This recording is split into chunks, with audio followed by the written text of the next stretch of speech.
Don't miss the awesome Naruto stories my sister creates. Her last channel was hacked, so to stay in the loop, please subscribe to her new channel. It would mean a lot to her, and you won't regret it. Hello to all lovers of lemon scenes. I invite you all to my boosty so you can watch your favorite Naruto What If stories in complete comfort. A subscription to Naruto Lemon, the first video with a full lemon, is already on my boosty channel. Dare!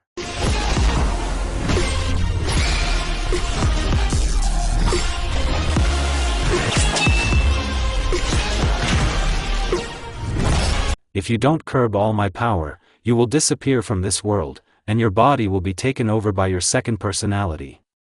It was night outside. Near the wreckage there was a fire around it, a girl was sitting on her lap, a young guy was snoring peacefully. On the opposite side sat a red fox with 8 tails. After Naruto lost consciousness, they examined him. Kushina did not find any problems with her son that could threaten his health. The girl was very worried about Naruto. She didn't understand where Naruto got this power from. What kind of power do you think this is? She asked the fox. I only know one thing, that warrior is the power of his eyes, the fox answered Kushina's question. Naruto slowly began to wake up. Slowly opening his eyes, Naruto noticed a worried Kushina. Uzumaki felt tired throughout his body. He had the feeling that all the chakra had been out of him. How do you feel? She asked tenderly. And gently stroked his hair. It's normal, but I can't feel my arms and legs, and I tried to smile, but it would be better if I didn't. So they watched and played staring contest until the voice of a third creature, which was not far from them, sounded. Well, have you decided what you will do? It would be better if he did not ask this question. The fox received a murderous look from the girl. I do not know what to do. Your fate is only in your hands, and he began to get up from the ground. Just remember, if Oanoki wanted to make a slave out of you, he would have done it. I feel that he regrets his actions, and he loves you like his own grandson. Naru, he's right, I looked at his cheek. After all, Oanoki saved you and gave you childhood when I couldn't. He really loves you like his own grandson. I noticed this myself when I first saw you. Remember, boy, revenge will never lead to good. Better forget about revenge and move on with your life. If you follow the path of revenge, you will hurt everyone. Perhaps you're right. He closed his eyes, and tears rolled down his cheeks. Okay, I'll go. Good luck to you, Kushina nodded in farewell. I didn't think that incest was still used, he said finally and disappeared as if nothing had happened. How does he know? Kushina thought. Today was a sunny day in Konoha. All the ninja were currently minding their own business. Konoha police patrolled the entire territory of Konoha. Umbu kept order. Shinobi ran across the rooftops to take or submit a report on the completed mission. Civilians went shopping, mothers walked with their children on playgrounds. Today, Yonde Minato Namikaze must go to IWA with his subordinates. Together with him, Shikamaru Naru would look after the village. Minato had no doubt about him. Slowly, Konoha's troops began to mobilize, and now all the Irionen began to train their students at an accelerated pace. The Hokage was sure that they would not escape the war, but he had one trump card that could help in the negotiations. Near the village gates, Minato said goodbye to his family. Dear, be careful. Minato's wife was very worried about her husband. Kiyomi has a typical Uchiha appearance, black eyes, hair of the same color, pale skin. She wears a pink shirt over a gray long-sleeved sweater. Under a large skirt wears black trousers and a pair of sandals. The seal that holds her weapon is burned behind her right wrist. When she is angry or in danger, her hair turns into snakes. Kiyomi, don't have to worry about me, Namikaze reassured his wife. I'll be back very quickly, you won't even have time to look back, and looked at his son, Menma, look after her. I'm not your child to be looked after, the Uchiha chuckled. This is all for your safety, the blonde said with a warm smile and kissed his wife on the top of her head. "Good luck, father," Menma said, "kick that Uzumaki ass." Minato smiled and nodded at him. Menma changed his attitude towards Naruto, now he hated him and wanted him dead. Namikaze turned around and disappeared along with his team. "Mom, I'll be late today, I have training with the team," Menma warned his mother. "Okay," answered the Uchiha. "What should I cook for dinner?" "Yes, cook what you want," the Jinchuriki answered and ran towards the training ground. "Oh, I wanted to pick berries together," the mother thought, looking after her son. After unsealing the berry-picking basket, she headed into the Konoha forest. She went far from the village and began picking berries. A strange creature followed her all the way, he hid his location very well. Kiyomi had already filled half the basket with berries, she bent down to pick them from the branch again, but someone grabbed her by both legs and dragged her underground. The woman couldn't even do anything. There was a basket of berries lying in the clearing. Quickly opening her eyes, Kiyomi found herself chained to the table. With the help of chakra, she wanted to unhook the bars that were holding her, but after a second she realized that there were chakra blockers on her. She began to panic. Kiyomi tried to activate the Hiration seal on her shoulder, but realized that it was missing. "Where I am?" and began to look around. Due to the fact that the room was dark, she could not understand where she was, but the Uchiha noticed two pairs of orange eyes that were looking at her. A trembling ran through her body, now she was worried for her life, they could do anything to her. "Who are you?" the Uchiha asked firmly. After her words, the light turned on, and the woman began to look around. The Uchiha roughly understood where she was, the place looked like some kind of bunker. And those who looked at her were some kind of monster. "Call me Zetsu," Alo said, chuckling. He slowly began to approach his victim. "Well, quickly let me out," the woman demanded. "If you don't let me go, then you will have business with my husband." "Don't be afraid, Minato won't save you. I removed all the seals on your body that could cause a signal." "This is scum," the Uchiha thought. "What do you need from me?" Approaching the Uchiha, he began to examine her from head to toe. Kiyomi looked at Zetsu angrily, she didn't like the way he looked at her. "I repeat. What do you want?" the Uchiha growled. "I need Uchiha Kiyomi from you," and he put his hand on her thighs. The Uchiha felt uncomfortable with his touch and tried to remove his hand. Gradually he began to rise and he stopped near her navel. "Does this scum really want to rape me?" The Uchiha asked herself a question and was seething with anger inside. "You know, for so many years of living on this earth, I have never seen women's panties," Zetsu said in a cheerful voice. The Uchiha realized what this freak wanted. "Oh, you gr pervert. Take your hands off my body. When I get out I'll hit you," the Uchiha threatened as if in a demonic voice. "Well, why immediately a pervert?"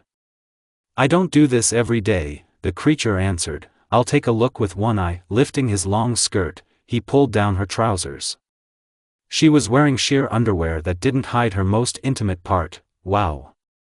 Admired what he saw. "How I hate you. May you die, you scoundrel." The Uchiha did everything to get out. Having carefully examined it, he began to rise higher and higher. He stopped near her eyes. "Do you know why I brought you here?" Zetsu asked imperiously. Kiyomi was surprised at the change in his tone. "And for what?" the woman asked indifferently. "I need your eyes, that is, Sharingans. I will definitely need them in the future," and he sharply tore out both of her eyes. A soul-rending scream could be heard throughout the entire cave. Zetsu watched with a nasty smile as his victim writhed in pain.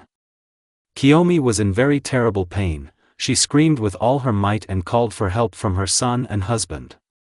The Uchiha screamed like this for another half an hour. When everything calmed down, Zetsu attached a strange seal to her. Kiyomi didn't know how, but she could now see. She didn't understand how it happened. She remembered exactly how her eyes were torn off. Was this a genjutsu or what? The Uchiha asked herself. She saw her enemy and immediately got angry. Zetsu silently pulled her a small mirror.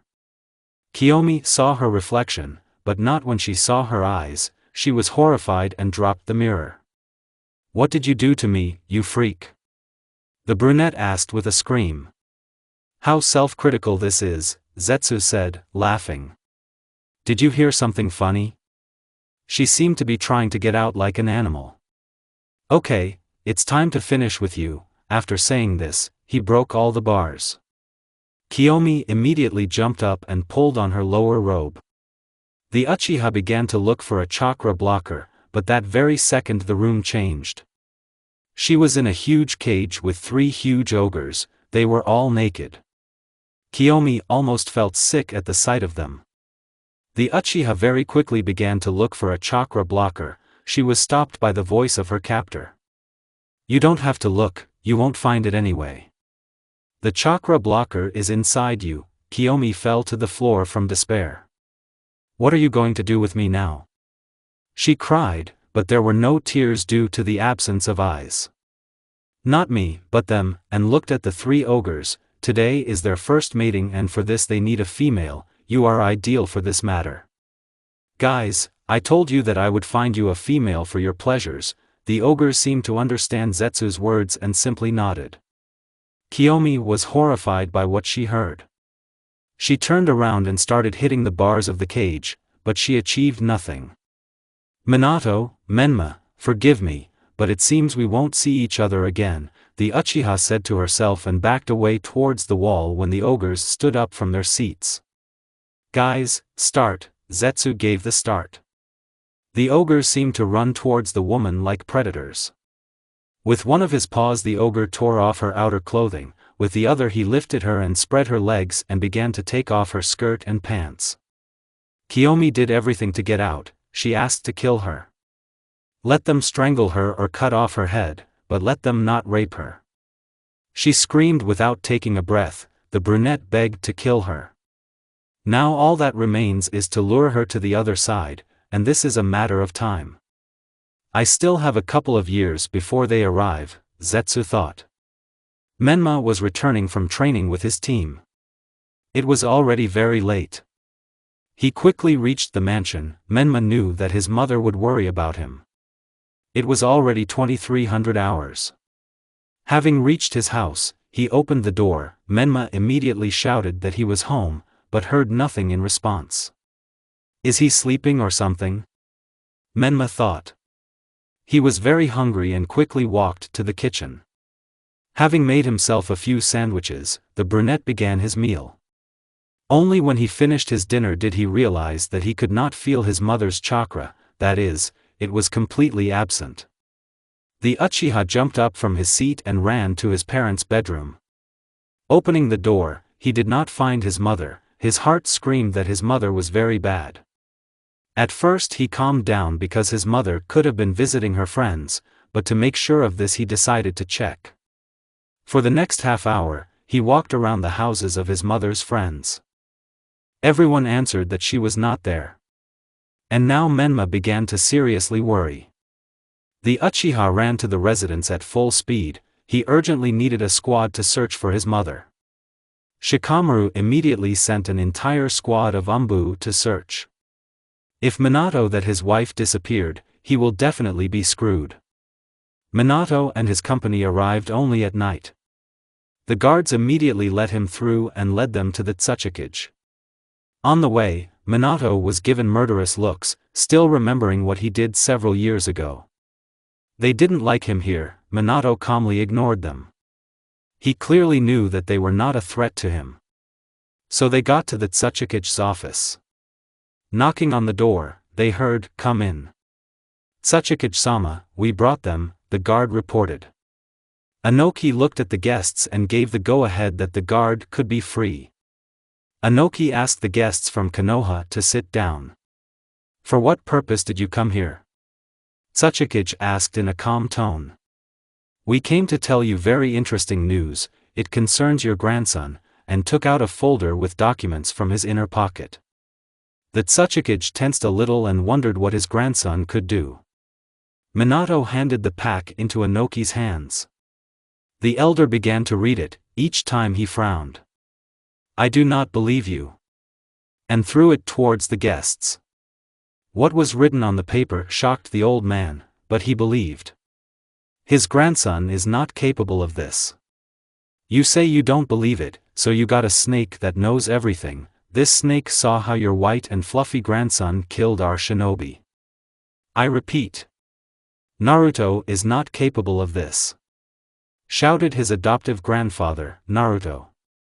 "Then we can test the memory of this snake," and he held it out to Oanoki. "You can see it all with your own eyes. Do you think I'll believe you anyway?" "Minato, don't take me for a fool, I know how the Yamanaka clan's techniques work." Tsuchikage said coldly, "If this is so, then what do you want?" "I knew that you would ask that," the Hokage said with a smile, "it's just that you need to give us Naruto-kun."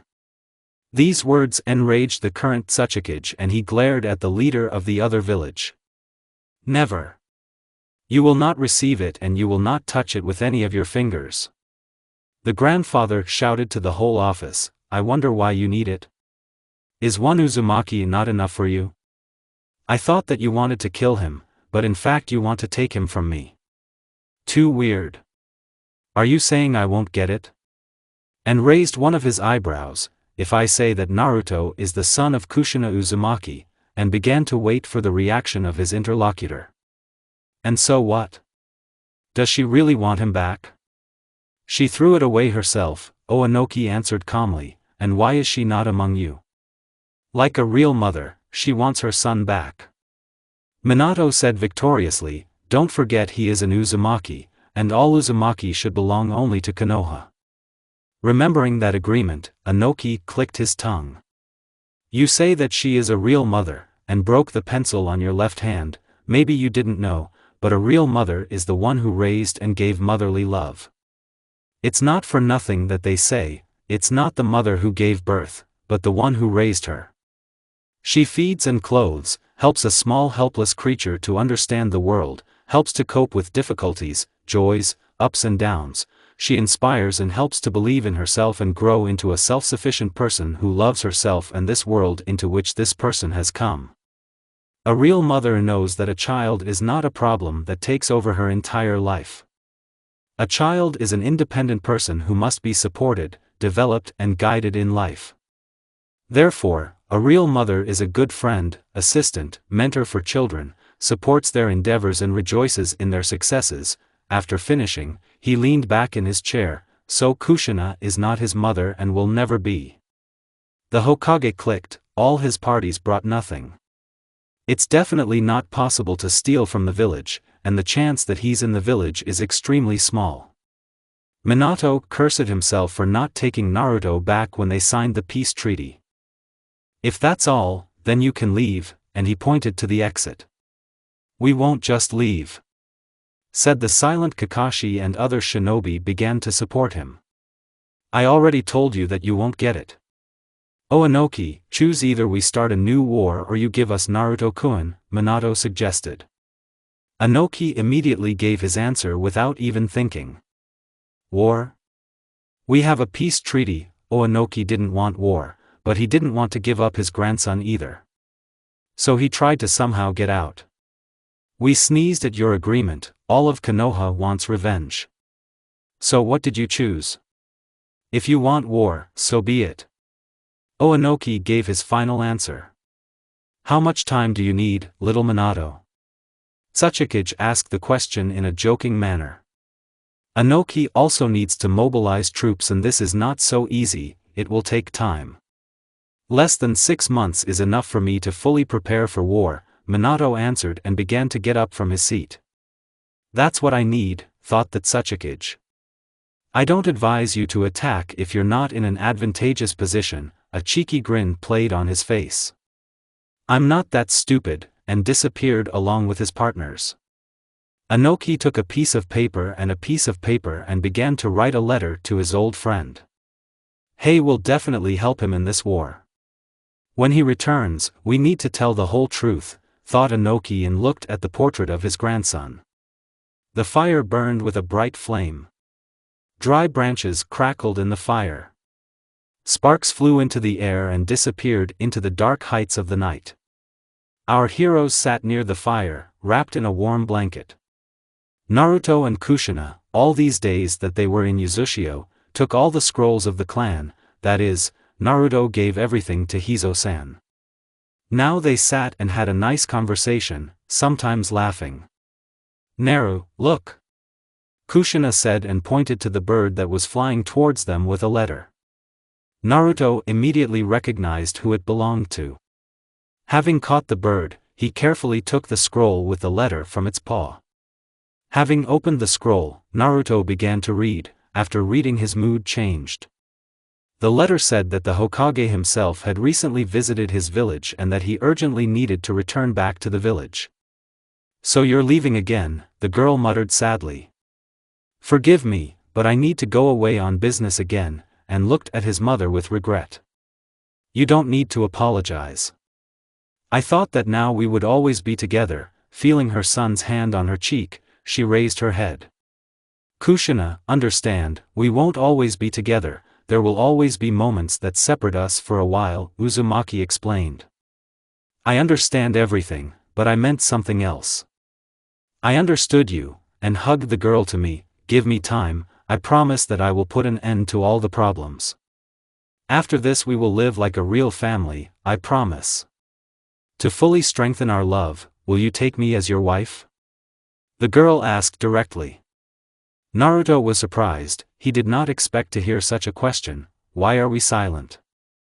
"I just didn't expect you to ask exactly such a question," Naruto said, scratching the back of his head. "I think in a few years I'll take you as my wife. Until then I will grow old," Kushina muttered, causing Naruto to laugh.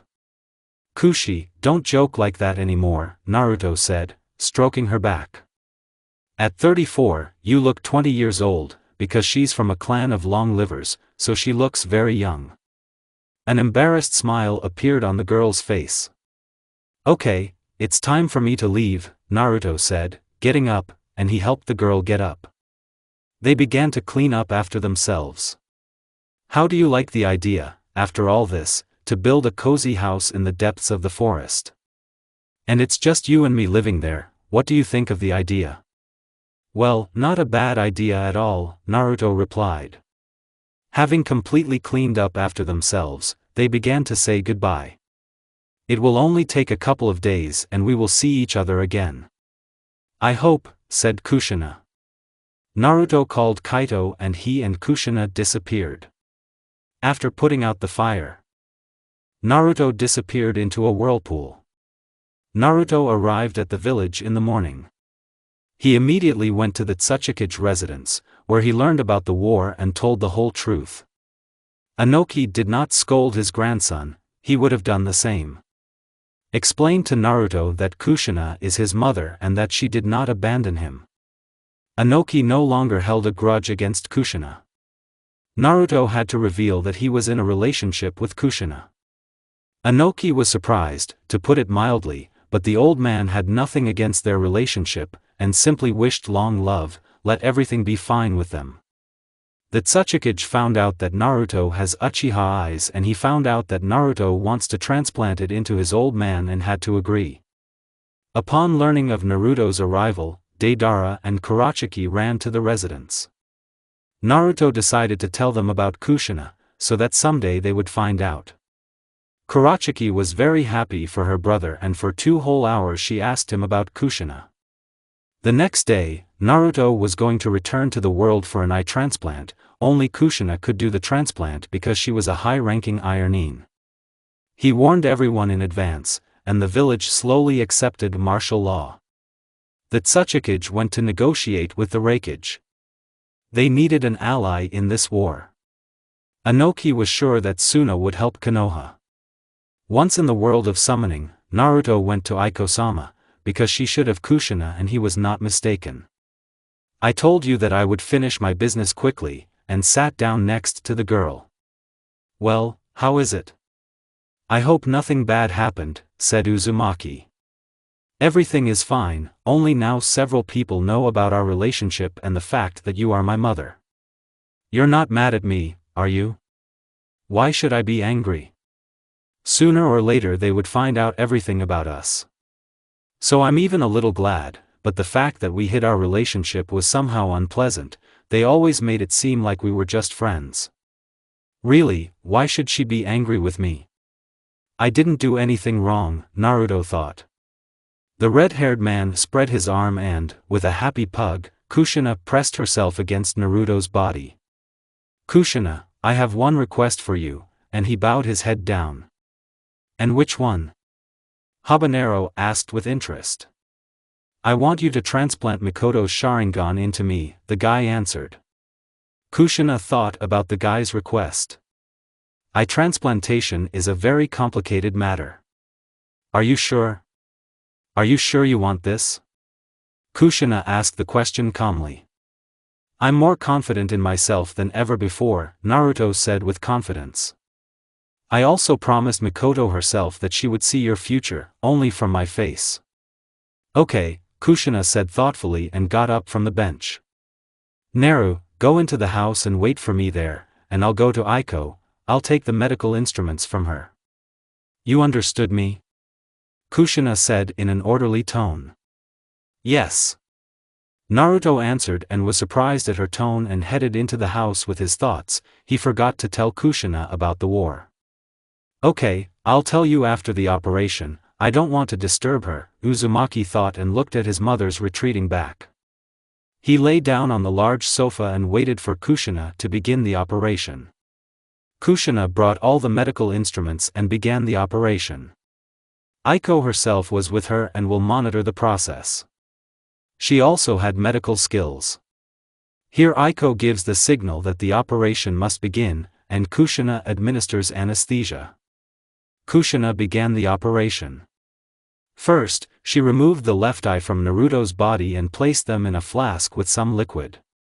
After that, she took out a flask with a Sharingan and began to implant the Sharingan into Naruto's eye socket.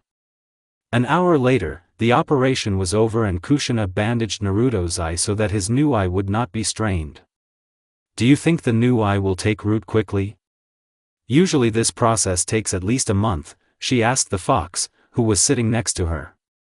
To speed up this process and so that the eyes become accustomed to them, like family, I have one idea.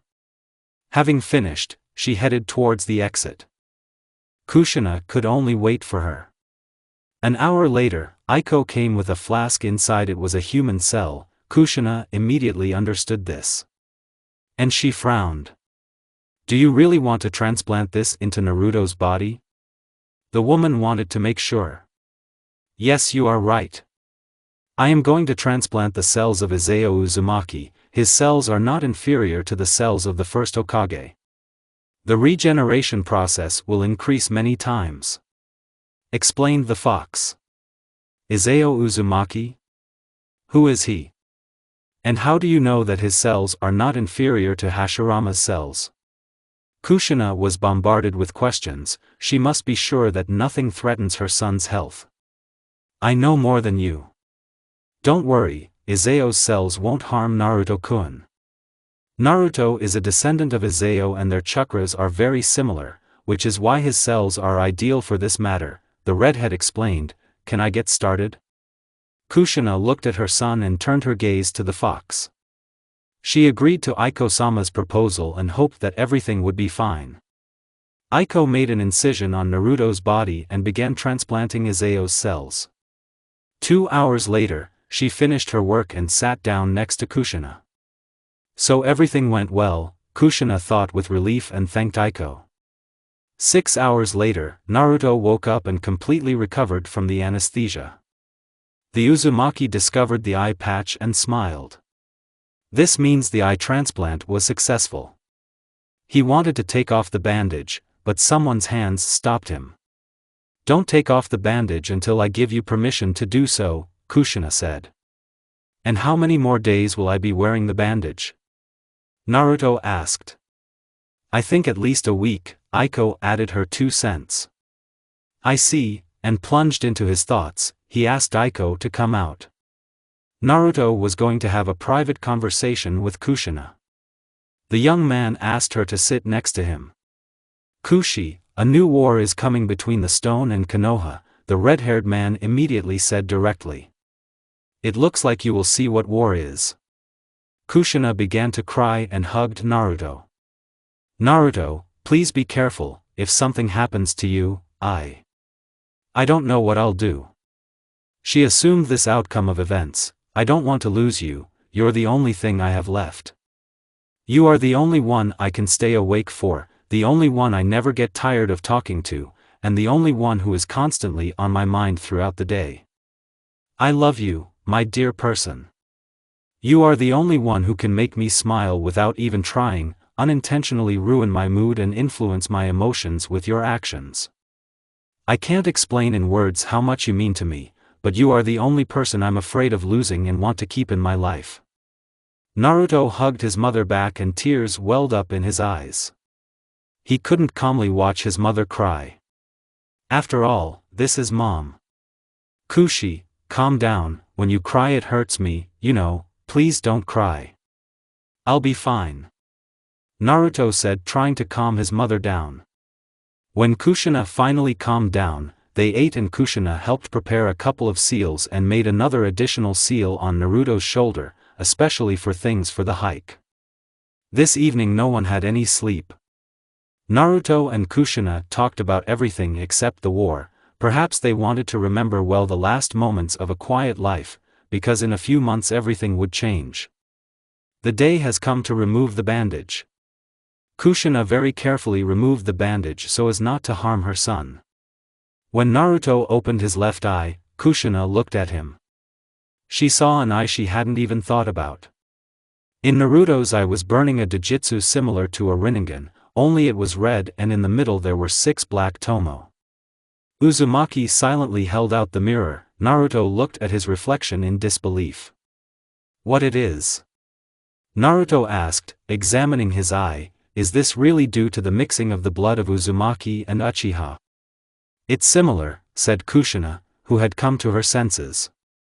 "Well, what do you call your new eye?" And the guy thought, "How do you like it, use a Sharingan?" The name made Kushina's eye twitch. Complete nonsense. It sounds too stupid and funny. Kushina commented, "Your eye resembles the Rinnegan, and the Tomo Sharingan," and put her hand on her chin. "How do you like the idea of naming your new eye Rinne Sharingan?" "My option was better," Naruto muttered under his breath. "Do you speak better?" The kunoichi asked with a narrowed gaze. "Rinne Sharingan, period. Your name will make your enemies laugh." Okay. Let it be so. Arguing with Kushina is like arguing with a wall, both are stubborn. "We need to start training," Naruto thought, looking at his new eye. In the morning, Naruto went to train, while warning Kushina. Our hero wanted to fully learn the techniques of Rinne Sharingan, and curb the power of Izao Uzumaki. He himself guessed who came to him then. Kaito was already waiting for him at the training ground. A small scroll lay next to him. "Hello, Kaito-san," greeted his teacher. "Now I'll do a warm-up and let's start training." The fox silently nodded and watched the students warm up. After warming up, they sat under the shade of a tree. "This scroll contains all the Rinnegan techniques. Don't ask where we got it from," said the fox and handed it to Naruto. Uzumaki opened it and saw the name of the technique. "Don't you have the Sharingan technique?"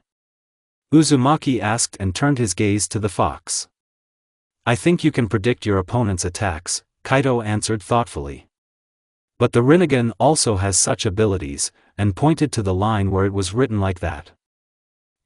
Okay, Kaito answered with a sigh. "Sit and study the abilities of your eye." Kaito gave the task and stood up from his seat. "Okay," our hero answered briefly. I would have said in advance that he still needs Sharingan techniques. "I think it will take me several hours to find Sharingan techniques," thought the fox. Their library was very large. It contained all the knowledge about the shinobi world. Naruto, meanwhile, began to study the first technique. It was called the Deva Path. The path of the Deva began to read the description of the technique, a technique that gives the user the ability to control the forces of attraction and repulsion in relation to objects or people. These gravity control techniques, however, cannot be performed continuously. The amount of time after use required to recharge varies depending on the scale of the equipment used. 5 seconds is the basic minimum. The Deva path also grants other abilities, Chibaku Tensei, which allows the user to create a huge spherical celestial body from all surrounding ground material, which is attracted to the black sphere released by this technique. Shinra Tensei repels objects, Bansho Tenin attracts objects, a very interesting technique. If you think about it, she's too imbecile.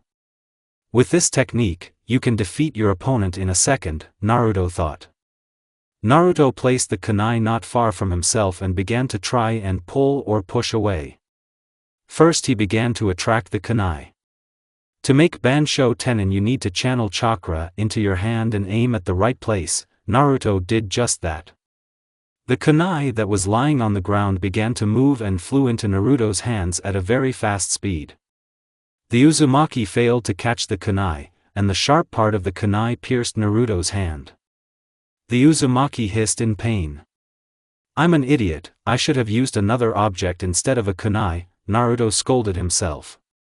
Pulling the kunai out of his palm, he noticed how the wound was healing right before his eyes. It's true that Izao's cells are very powerful, Naruto thought. For the next half hour, Naruto honed this technique, then he also tried to push away. No matter how hard he tried, nothing worked. He didn't stay with one technique and started learning the next one. And so the next one in our line is the path of Asura, which grants the user the ability to modify their body in order to summon mechanized armor and various ballistic or mechanical weapons. Reading Naruto was shocked by the ability of this technique. But Naruto didn't have this ability either. Uzumaki went through the remaining techniques, but only one technique he was able to use, the rest were inaccessible to him. He used clones, but nothing came of it. Naruto was very disappointed. He had hoped to learn more, but only 2 techniques were within his power. Sitting under a tree, he was going to take a little rest and was lost in his thoughts. Someone's screams brought him out of his zone and he looked at the sound. In the distance, Kushina was walking towards him with a basket for food. Seeing the scarlet-haired one, he smiled and waved back to her. When she reached Naruto, she sat down next to him and placed the basket next to him. "Hello, Naru. Oh, I brought you something to eat." "Thank you. But, I'm not hungry now, maybe I'll eat later." Naruto refused to eat and began to think again. "Okay, how's your training going? Did you learn something new?" The former Konoha shinobi asked with a curious smile. "To be honest, everything is not going so well," Naruto answered honestly. "Of the 6 paths, I only learned 2, Naruto said with a slightly upset voice. "Why are you so upset? You still have plenty of time to learn the techniques of the new eye." Red Habanero tried to support her son, Kushi, and turned his gaze to the blue sky. "War can start at any moment, and I need to quickly master the techniques of my eye." "Why are we sitting then?" And stood up from the grass. "Come on, get up. And let's start your training. I'll make you train hard." Are you really going to train me?" And stood up with her to his full height. Kushina was, of course, shorter than Naruto. "Do you doubt that I won't be able to survive you like lemon juice?" And saturating her fist with chakra, she pointed it at Naruto's face. Naruto himself quickly reacted and avoided the attack. Kushina hit the tree and broke it. "Kushi, what are you doing?" Naruto asked a little. It was a reaction test, the girl answered with a grin. "Well, what shall we start?" All sensory abilities screamed about danger. Naruto jumped away from this place, and it was not in vain that several golden chains jumped out of the ground. "I guess I won't refuse your offer, Kushina, sensei," Naruto teased her. Naruto, of course, is not an idiot to fully fight his mother, because the difference in strength was large. He did not use his full maximum and fought on par with Kushina. Having made several seals, the girl shouted, "Suetun, wave of the water spirit." Taking aim, the kunoichi fired a burst of large water projectiles at the enemy. Naruto smiled and put his hands in front of him. He wanted to test one of his abilities. Just as the attack was about to reach him, a transparent ball appeared around Naruto and Suten's technique began to be absorbed. Kushina was surprised, but realizing that he could absorb ninjutsu, she ran again to fight in taijutsu, while using chains. Naruto deftly dodged Kushina's blows. He wasn't going to hit her, he didn't want to hurt her. "Maybe you can show me the second ability of your eye?" And hit the ground. The ground beneath Naruto's feet began to crack and he jumped to safety. "Well, I'll show you that way," and extended his right hand.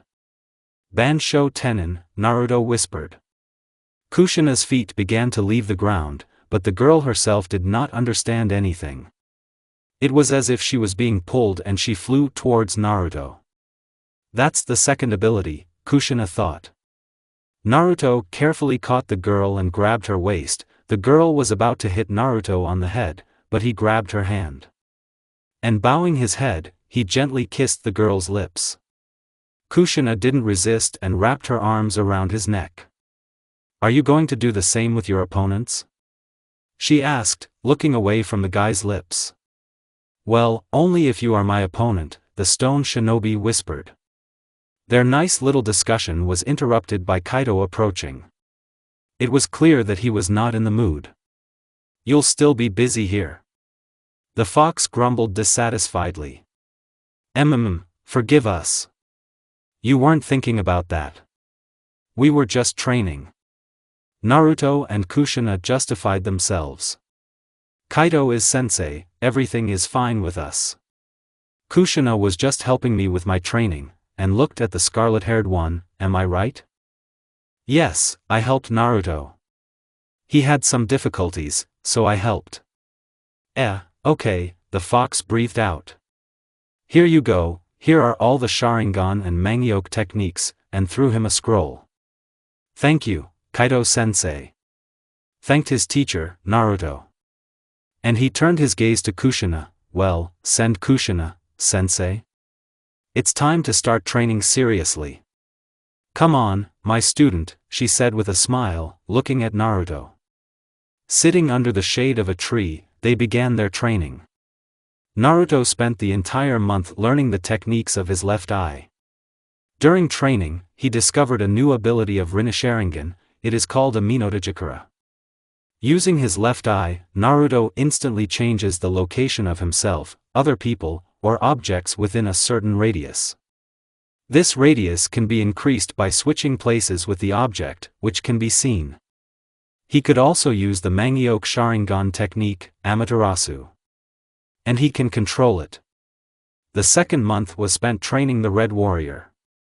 Only with the help of Kaido and Kushina was he able to subdue him. As he learned, that warrior had a mind, and his name was Tetramorph. Now it will serve forever. The war, as he understood, would begin in 5 months, now there were 3 left. In the war, the stone will be helped by allies from the cloud. Minato was sad when his wife was not found, but Menma, thinking that his mother had died, awakened the Mangyoke Sharingan. Naruto had planned to spend the last 3 months only alone with Kushina. I'll say right away that some changes have occurred. Now Naruto is not 16 but 18, that is, Kurachiki and Deidara are now 16. And then you will understand everything yourself. Kushina stood in the kitchen and prepared dinner, and Naruto sat in the room and dealt with various matters, and also sorted out papers. He was so tired of it all that he put everything aside and fell into thought, falling on the bed. I thought about life, about Kushina, about them together. Then, unexpectedly, thoughts reached the child. His main dream was for his beloved girl to give birth to a child.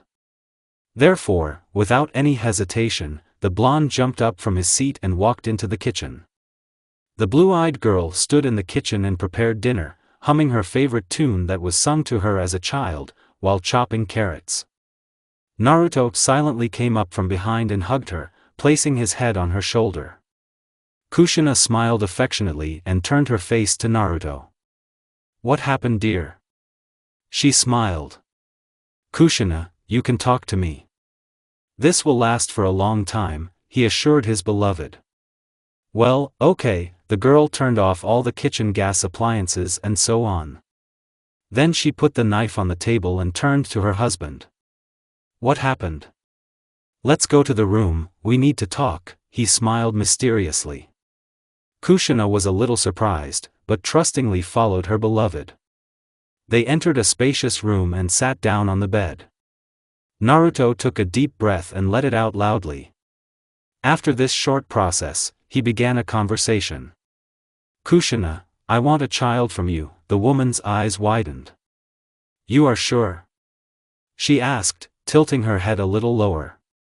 "I'm sure, but do you agree?" Naruto was more persistent. "Yes, but," and let go of her head, "I'm afraid that our children will grow up without a father." Naruto took his girlfriend's trembling hand and lifted her chin. "Kushi, how many times have I told you, everything will be fine with me. He or she, no matter who, will definitely become either the most beautiful girl in the world, or a handsome man who will conquer all the girls in the area." He smiled good-naturedly. "Well, how? If you don't want to, then I won't force you." I agree, Naruto." She smiled warmly, after which their lips intertwined in a passionate kiss. At the same time as I kissed him, Naruto began to slowly pull down his beloved's dress, and the girl crept her hands under her husband's jacket. He shuddered and reluctantly pulled away from his wife's warm and large lips. "Why are your palms so cold?" he smiled, holding his beloved's hands. "I'm cold, Databane," she smiled. "You're swearing. Are you nervous?" he began. "Yes, there is a little." "I'm afraid," blushing, she turned away. "It's okay, everything will be very good, trust me," he smiled, hugging his beloved. Touching her lips again, their hot kiss continued. Soon, while kissing, Naruto was left in only his shorts, and the modest Kushina covered her bust, which was already hidden behind her underwear, with her hands. "Don't be afraid of me, I won't hurt you." Having wrapped both of them up, the guy quickly dealt with the clasp of the bra and, throwing it aside, slowly leaned towards his beloved's lips. He put his hands on the girl's chest, slowly starting to massage the flesh. A quiet moan escaped her lips through the kiss. She, not wanting to break the kiss, tightly wrapped her arms around the guy's back and again pressed her lips to his. The guy just smiled and returned the kiss just as eagerly. Slowly pulling away, he went down the neck, leaving small hickeys along the way, immediately kissing them. Having reached his stomach, he also covered every corner of it with kisses. Kushina's lower abdomen began to burn hot, and a faint moan escaped her lips. Naruto smiled again at the work he had done and tore off her panties, throwing them to the side. "Stop. Why did you tear them?" the girl said displeasedly. "Does it bother you that much? We'll buy new ones."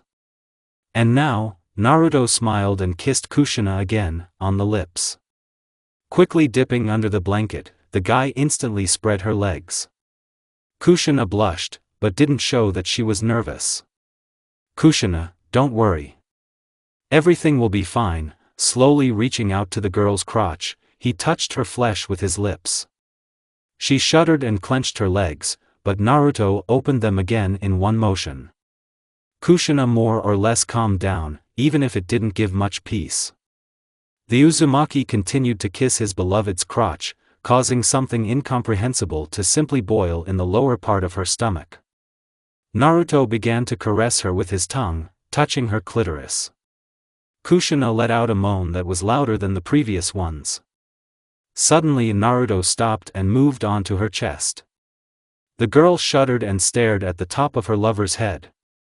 He began to one nipple of the breast, and simply began to caress the other with his fingers.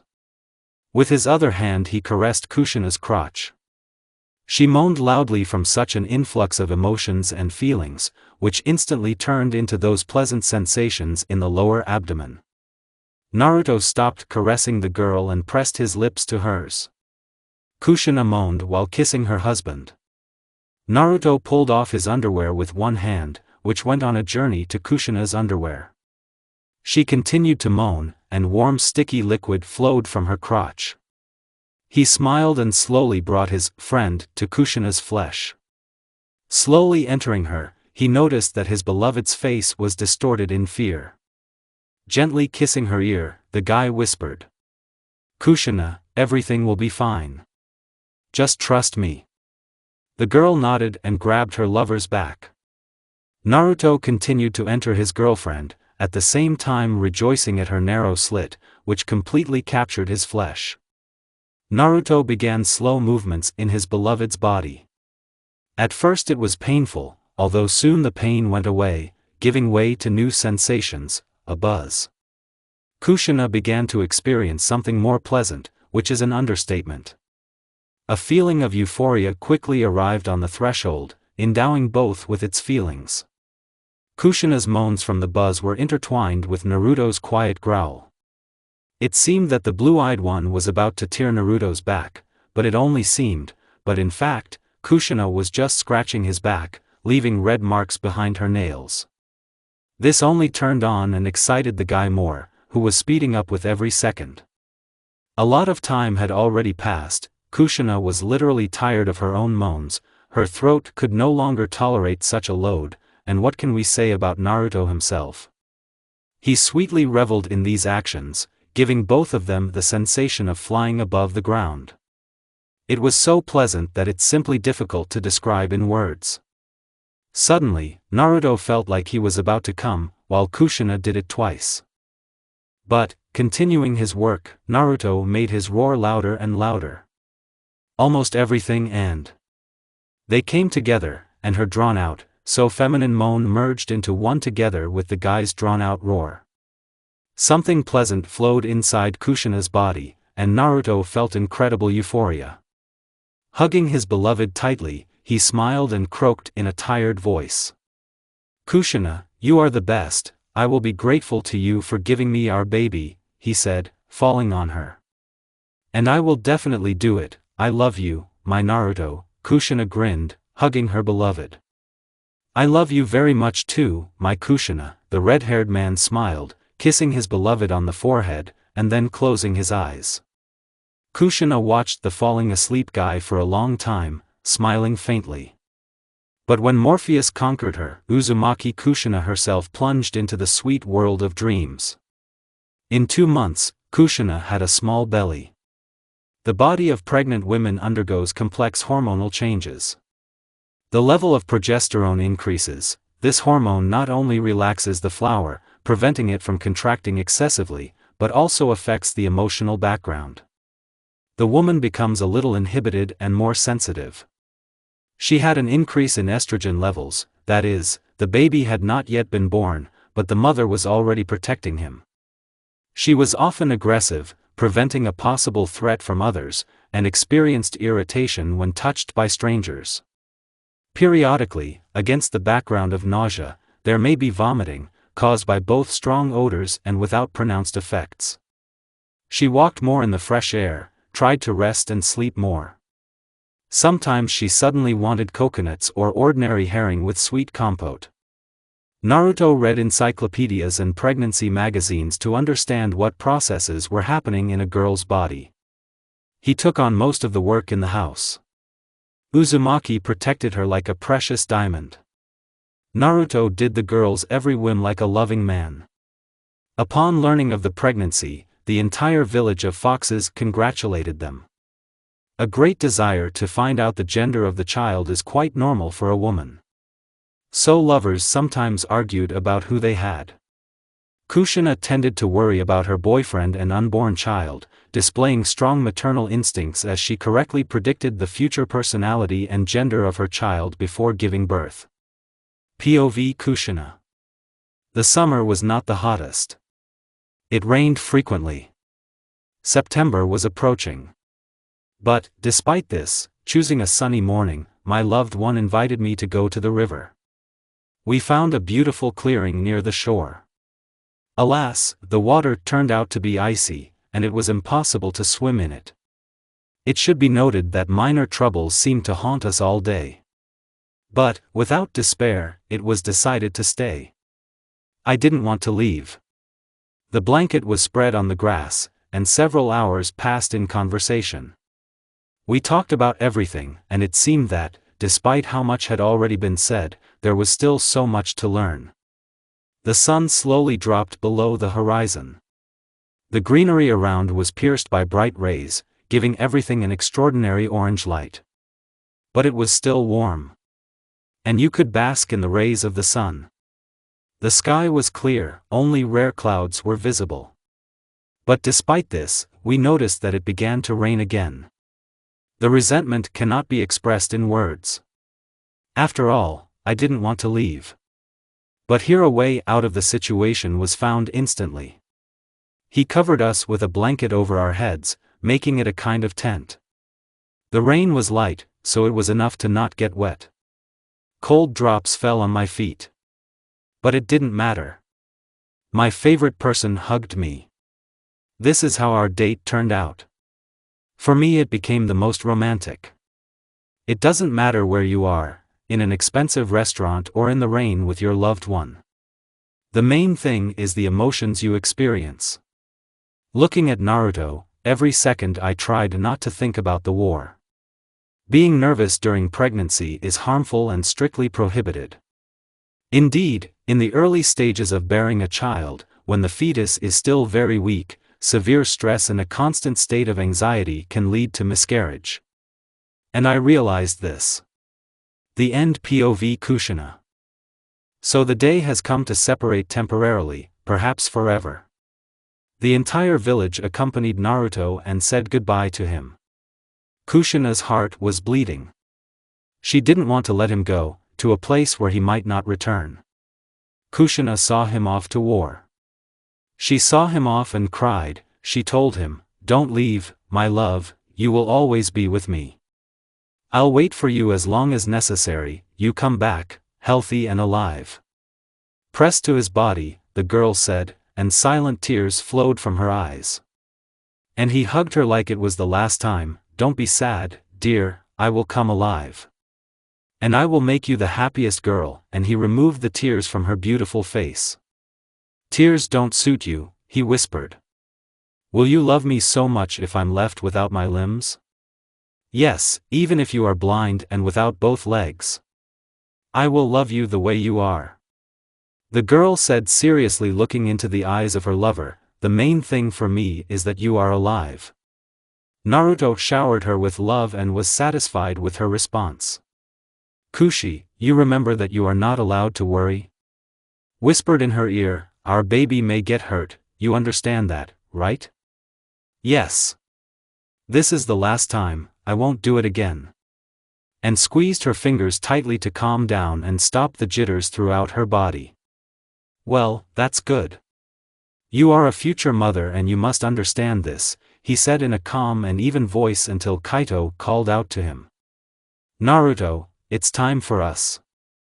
Now my time has come," and for the last time I looked into the eyes of the person I loved for the rest of my life. I was very lucky that I met someone from whom it is so difficult to say goodbye. Turning his back to her, he began to move further and further away from her. "A few days ago. Why did you call me, Orochimaru?" Minato asked with steel in his voice.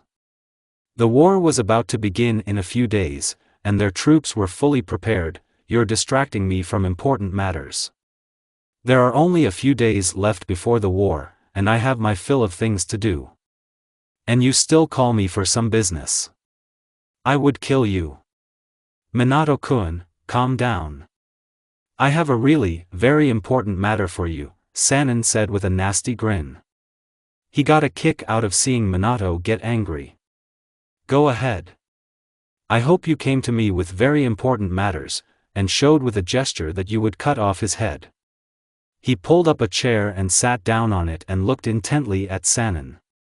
"I recently discovered a technique, it belongs to the second Hokage, Tobarama Senju, and out of the corner of my eye I looked at the portrait of the second, which was hung on the wall. This technique will help us in the war and can even help us win this war. I wonder what it's called? Namikaze asked with anticipation. Edo Tensei, there was complete silence in the room and a depressing atmosphere. Orochimaru smiled ominously, seeing the surprised face of the current Hokage. Minato was surprised. He had heard a little about this technique, but even this technique was not in Konoha. Tobarama Senju had to destroy this technique so that it would not fall into the hands of bad people. Edo Tensei or impure resurrection is a forbidden technique that allows you to bring a dead person back to life. It was created by the second Hokage Senju Tobarama, who assigned it the status of forbidden. And clenched his knuckles until the crunch of bones was heard. Orochimaru, where did you get it from? Whoa, be quiet Minato, I wanted to cool down the ardor of the angry Hokage. Sannin, I found her in Sangaku, but Hakaba was under the rubble of the forest mountains. I wonder why you were looking for her? The blonde asked suspiciously. Namikaze did not yet fully trust this snake.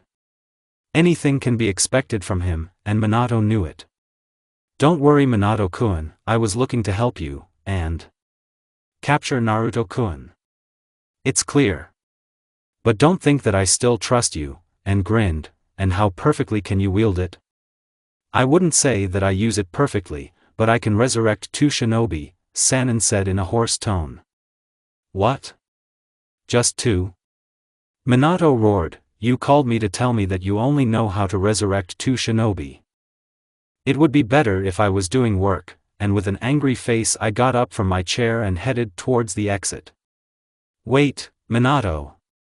Orochimaru shouted at the blonde's back, you haven't yet found out who I can call from that world. Minato stopped and turned to face Orochimaru and looked expectantly at the brunette. After you see, you will thank me, and made the seals, tiger, snake, dog, dragon, and at the end they hit their palms. Edo Tensei, the snake Sannin shouted and hit the floor. The room began to shake. Minato became alert and took up a special kunai to finish off Orochimaru at any moment. 2 coffins appeared, on the first it was written Shodai Hokage, and on the second Uchiha Madara. Minato looked at the 2 coffins in confusion. He could not believe that Orochimaru could do such a thing. Hashirama Senju himself, or the god of shinobi, emerged from the first coffin. The second one simply shattered into pieces. Uchiha Madara stood with his head raised proudly. But the strangest thing Minato noticed was their eyes. In their eyes burned one of the powerful Doju Rinnegan. The 2 resurrected began to look around when they saw each other alive. They were surprised. It looks like we have been resurrected, Hashirama, the Uchiha correctly assumed, Madara said, examining himself. Yes, you're right, my friend. It looks like we were resurrected using my brother's technology. He should have destroyed this technique. Well, I'm not particularly surprised, this is Tobarama, everything goes through his ass. Hashirama didn't answer anything, but simply exhaled. Even after being resurrected, Madara was still prejudiced against his brother. They looked at the people who were in the room with them. I hope it wasn't you who resurrected us, otherwise, and he stretched his fists, you will get it from me in such a way that even your own mother won't know. We resurrected you, but we called you for urgent reasons, Sannin said, hiding his fear. And what happened to you? Why did you even do this? The Mokutan owner asked seriously. War, Minato answered briefly, we want you to help Konoha in a new war. War? Again? Hashirama said tiredly, have you at least tried to arrange a truce? Senju asked hopefully, he wanted to hear no, and go himself and arrange a truce between the conflicting parties. We tried, but Stone and Cloud are very stubborn and want war, Minato lied. Hashirama, remember I once suggested that you simply destroy all the villages and leave Konoha alone. Now Konoha would not be on the verge of destruction and we would not be called, and looked angrily at his friend, you are too soft Hashirama. We need to be more cruel. Madara, your methods are too cruel, said a man with glowing purple eyes. Why kill innocent people? Then it is necessary to destroy Konoha, because there may be people living in the village who will potentially be dangerous. The Uchiha just snorted and did not answer. Okay, we will help you, but we will fight, stated the Uchiha. Okay, but just in case, I'll send several squads of ninjas. Senju and Uchiha simply nodded and went to the window, and began to look at Konoha. She has become even more beautiful, the first Hokage thought with a smile. Which of you awakened the Rinnegan's for us? The Uchiha asked with his head half turned. A drop of fear could be heard in the voice. Well done. Madara praised the scientist. It's a pity there weren't such shinobi in my time, and then he and his friend continued to explore their native village. What a shame, after so many years, there hasn't been a shinobi who would be on an equal footing with us, thought the Uchiha. The wind began to blow his hair and reflect on his white face. Menma stood near his mother's grave. Uchiha Kiyomi was officially declared dead. Her head was found near Konoha. Menma blamed himself for not going with his mother. If he had gone with her to pick berries, his mother would have been alive and well. Having placed several sakura flowers on her grave, these were the only flowers Kiyomi adored. And he prayed in front of her grave. Mom, forgive me for not going with you then. Tears dripped from the Uchiha's face to the ground. If I had listened to my father then, everything would have been fine with you. You don't have to worry about me, I'm fine. And you don't have to worry about your father either. I will do everything in my power. I will find the who did this to you. And I will kill him. The Mangyoke Sharingan burned in his eyes. Its pattern is divided evenly into 3 parts and looks like a flower with 3 petals. Your death will not be in vain. His face looked like a madman, but first we need to end the war, and kill the last of the 2 Uzumaki. He will pay for everything. Namikaze thought like a madman in his head. And he closed his eyes, hearing droplets of water. Menma opened his eyes and found himself in a large room, and opposite him there was a huge grate with a seal. Behind the bars, he saw a kitsune with 9 long spinning tails. Kurama roared when he saw his host. Oh, so you came to me.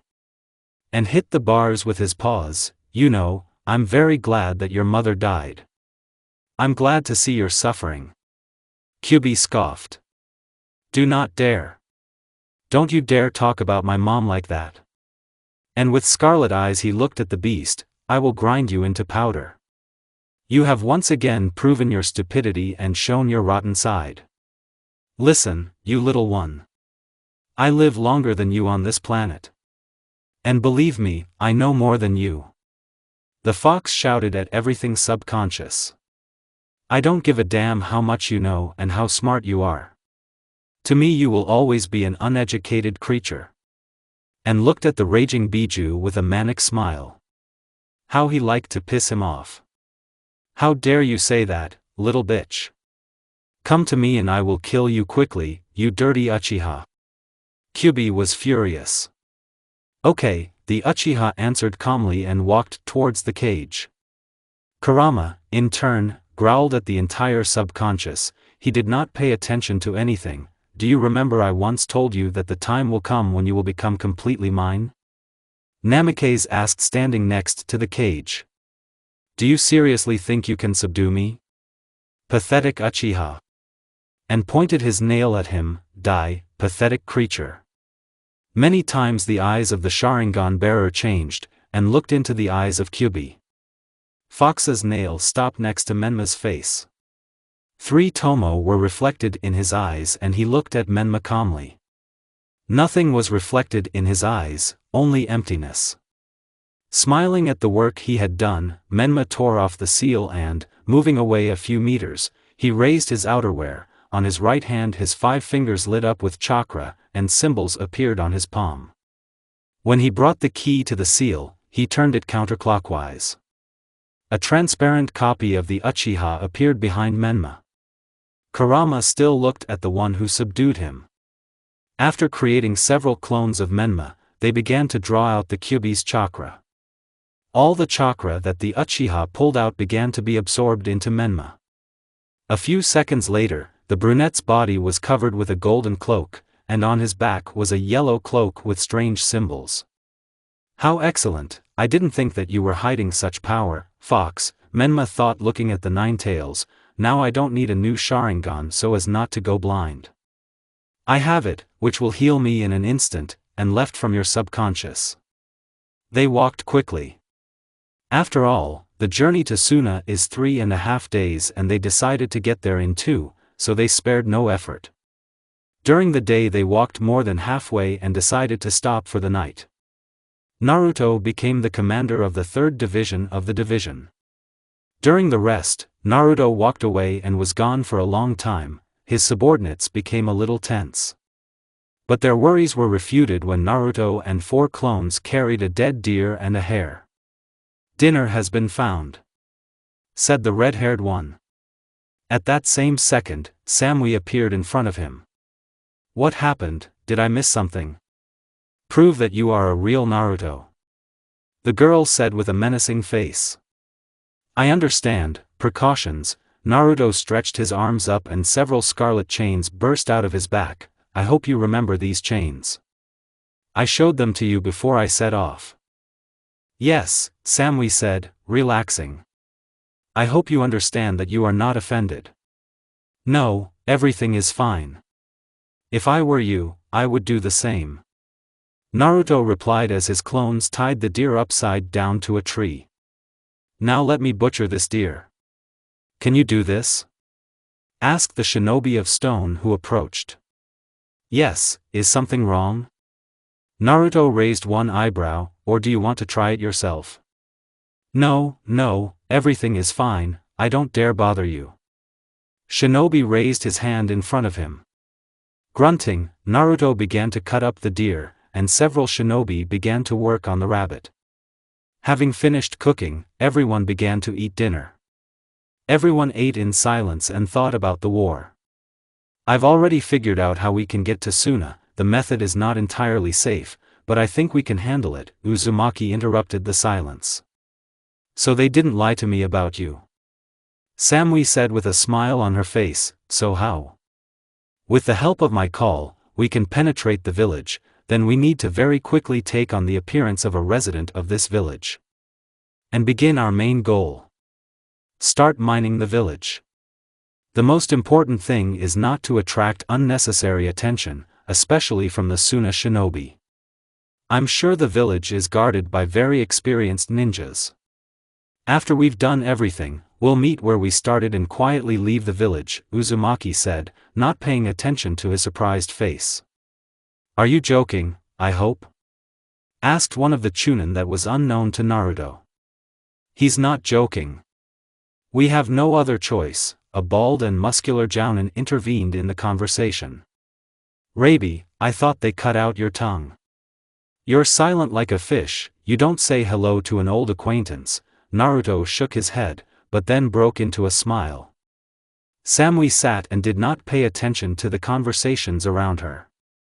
She weighed the pros and cons of Naruto's plan. "I don't particularly like this plan, but there is no other, so let's do it your way. So since everyone agrees, we need to sleep, I'll be the first to watch," Naruto said and stood up from the circle of shinobi and walked a little deeper into the forest. "Who else is he on guard with?" asked a long-haired blonde with brown eyes. The length of her hair is such that it reaches her waist. She wears the standard stone uniform, with her head protector attached to her head, and she wears voluminous earrings in her ears. "As I remember, Naruto and Samui are the first to guard," said Rabi. "Okay, you can rest," the blonde said. "If that's the case, then Naruto and I will stand guard." Having heard who will be guarding after, Samui began to wait for our hero Naruto. There was no need to wait long. Uzumaki arrived 10 minutes after he left. "What are you thinking about?" Naruto broke the silence. "Yes, it's nothing," answered the girl with a large bust. "And you?" "About the future, and," Naruto waved it off, looking beyond the horizon and smiled. "It's important for me." The girl blurted out and covered her mouth with her palms. "Sorry, I didn't mean to. It somehow happened by accident, the girl said with a red blush. Okay, if this is so interesting to you, I'll tell you so, after all, we are teammates, and turned his gaze to the fire. I was thinking about a person who is very dear to me and she is carrying our joint child, the hero said with a happy smile. So are you a future dad? The girl asked. Yes, why? Naruto asked, still smiling. Nothing, I'm just surprised, the blonde answered, turning her head. Does your grandfather, that is, the Sasuke, know about this? Yes, he knows. Having learned that he would become a great-grandfather, he spent the whole night explaining what a family is, and what responsibilities a father has, how to raise a child. Naruto answered and looked at his teammate. I hope the interrogation is over. Samui simply nodded and stood up from her seat. Where did you go? I'll go and look around. Flattery. The commander nodded silently and stared at the fire. If someone attacks you, give me a sign, Naruto finally said. He tilted his head and looked at his amulet. Inside it was a photo of Kushina smiling modestly. We'll see each other again soon, Naruto thought with a smile. And when sleep made itself felt and their shift ended, they went to wake up the next shift. A difficult day awaits them tomorrow. POV Samui. I woke up early. When I came out of the tent, the first thing that caught my eye was Naruto and this bald and muscular guy, I think his name was Rabi.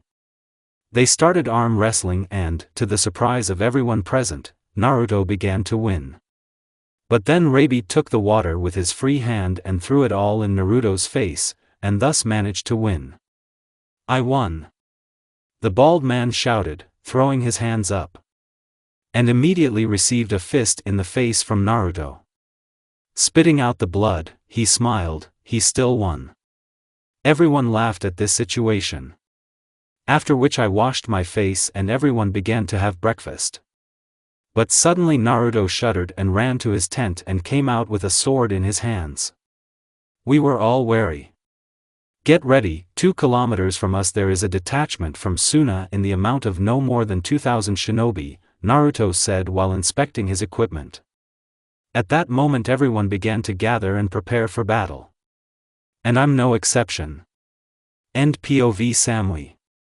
Everyone gathered and began to prepare a plan. Our task is to get around them very quietly and continue on our way. We can't go into battle just yet, the detachment commander used to say it clearly. Everyone nodded and quickly got ready. Everyone followed Naruto because he was an excellent sensor and could sense enemies. For this operation, Naruto was given 500 shinobi 250 from the stone, and the same from the cloud. They came out into a spacious area of stones. Naruto was gloomy, all his inner feelings were telling him that something was wrong here. I can't believe that a squad with so many people disappeared so quickly. Something is fishy here, Naruto thought. Poof, with such a sound, Konoha and Suna shinobi appeared not far from them in the white haze. Naruto and his team tensed. Was it really an ambush? Uzumaki cursed to himself. Surrender, or die, shouted one shinobi from Konoha. In the crowd, Naruto noticed Menma and Sasuke, and grinned that he would have to fight with his friends. The leader came out of their squad, the Uzumaki saw him for the first time. And he asked them to surrender and let him peacefully hand over Uzumaki to Naruto. Uzumaki noticed the murderous gaze of Uchiha Sasuke on himself and already understood what he wanted. Naruto, what are we going to do now? There are obviously more of them, Samui asked. Well, we definitely won't be able to escape. All that remains is to fight, Naruto said, activating his eyes. Fight? Yes, there are clearly more of them here than us. Let's go fight, then let's go to obvious death. What do you suggest, smart guy? Turning his head towards that unknown shinobi, Naruto asked, are you suggesting we run? We have no other choice, I created so many clones and equalized the number. We give you one last chance. Either you give up and peacefully hand over Uzumaki to Naruto, or we will kill you on the spot. The leader of their detachment pressed. I choose the third option. Your strength is against ours, let's find out who is stronger. And slowly began to walk towards the enemies, followed by his subordinates. The two sides ran at each other, screaming. And immediately the massacre began. A lot of blood was shed in the first minute. Naruto killed everyone without sparing anyone. Naruto began to pick up the pace, cutting down shinobi even in flight, spinning like a top. More and more ordinary shinobi fell dead. One shinobi ran at Naruto, but Naruto cut off his head. The Uzumaki rushed from his spot. A small cluster of shinobi did not have time to react. Crowds of people died instantly. Every movement was like a dance. Naruto used only his bare fists, which were already stained with blood. Several ninjas of the Uchiha clan appeared from behind and wanted to strike, but Naruto continued calmly. As they approached, he began to move in different directions. Chains burst out of his back and pierced the heads of the enemies. So slow, Naruto grinned, noticing the passage from the air. On the bird with which Saya was flying at him. Naruto jumped up, finding himself on the bird. Sai swung his tanto, but it dodged and touched his chest. Black lines appeared from his palm, which engulfed the body of the second. Naruto jumped off the bird, snapping his finger. Sai began to swell from the seal and then exploded. From the outside it looked like Naruto was an action hero and was epically jumping out of a burning room. Sai. Menma couldn't believe his eyes, looking at the death of his comrade and friend. Naruto, you.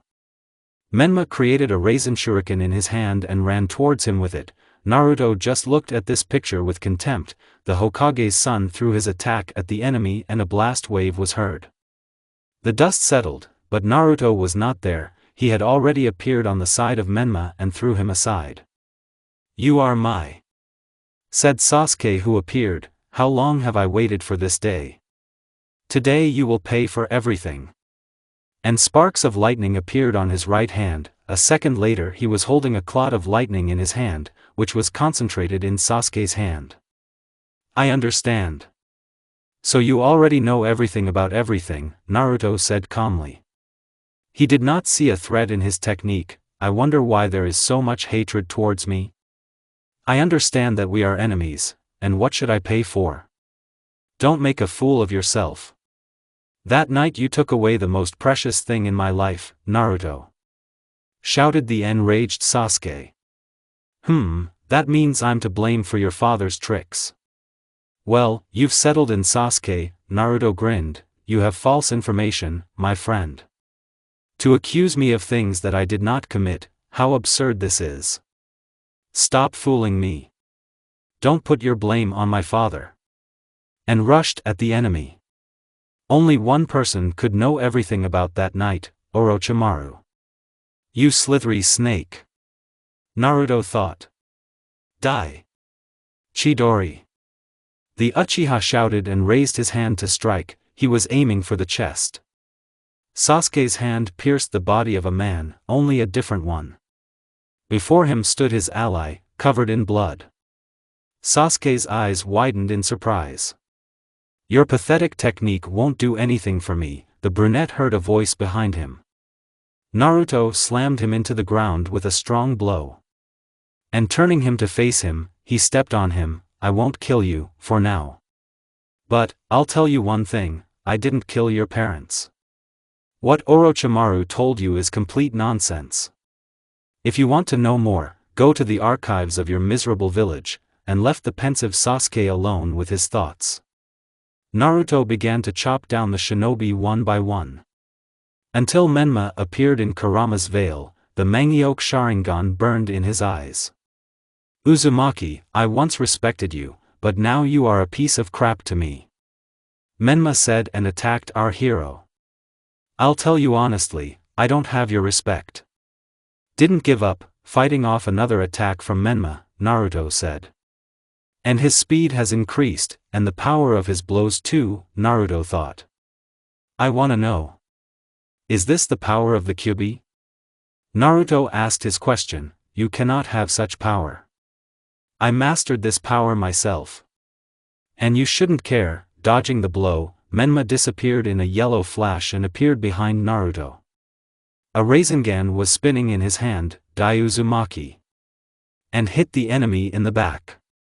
Naruto flew off and spun around on the ground, leaving a dent in the back of his clothes. And the wound healed immediately. Fight seriously already, Naruto. At this rate, you will lose, he heard the Tetramorph's voice in his head. And I thought that you died. I haven't heard from you for a long time, my friend, he mentally addressed his friend, Naruto. I was passed out. Be careful, it's attacking from above, Tetramorph warned. Yes, I see, Naruto said, lying on the ground. In the sky he saw a purple Susanoo, and aimed an arrow charged with the element of lightning at Naruto, here. And quickly changed places with the Konoha shinobi. The shock wave knocked the trees down along with their roots. More ninjas died. Naruto looked around, there were corpses of people everywhere, there was a sea of blood.